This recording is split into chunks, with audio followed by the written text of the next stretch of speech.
Basically हम glucose की बात करते हैं या हाई कार्बोहाइड्रेट की बात करते हैं, तो ये बेसिकली हमें अल्टीमेटली काज करवा सकता है इंसुलिन रेजिस्टेंस, जिसकी वजह से बेसिकली हमें डायबिटीज़ हो सकती है।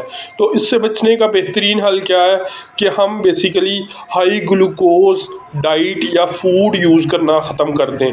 उसमें बेसिकली क्या इंक्लूड करता है, एक कॉर्न फ्लोर यानी मकई का आटा, अगर हम देखें तो उसमें 9 to 10% होती है जीन प्रोटीन्स।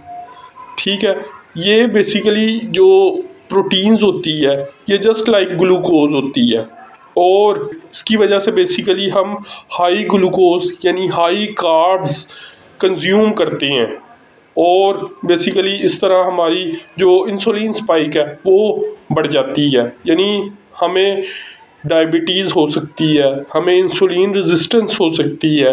तो जो कॉर्न फ्लोर है वो basically more than 90% carbs contain करता है जीन प्रोटीन की फॉर्म में। पर 100 ग्राम ऑफ कॉर्न फ्लोर वो कंटेन करता है अप्रोक्सीमेटली 77 ग्राम ऑफ कार्ब्स।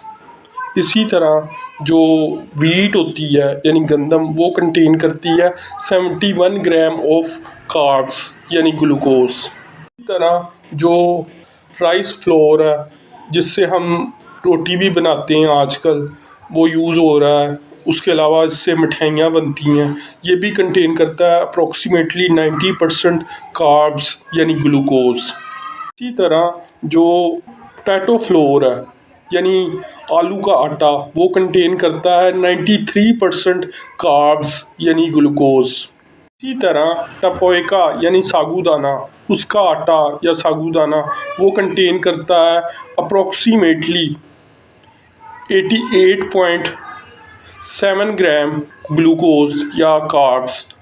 और कुछ स्टडीज़ में ये भी देखा गया है कि ये बेसिकली जो टपोएका है यानी साबूदाना, ये कंटेन करता है 89 ग्राम ऑफ ग्लूकोज या कार्ब्स पर 100 ग्राम। इसी तरह जो कॉर्न फ्लोर होता है वो बेसिकली कंटेन करता है पर 100 ग्राम में से 77 ग्राम कार्ब्स यानी ग्लूकोज।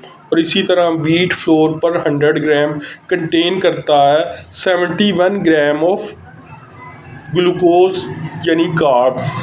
तो इसका मतलब ये हुआ बेसिकली कि जो कॉर्न फ्लोर है यानी मकई का आटा, वो गंदम से भी ज़्यादा ख़तरनाक है, क्योंकि ये गंदम से ज़्यादा यानी पर 100 ग्राम 77 ग्राम ये कंटेन करता है कार्ब्स यानी ग्लूकोज।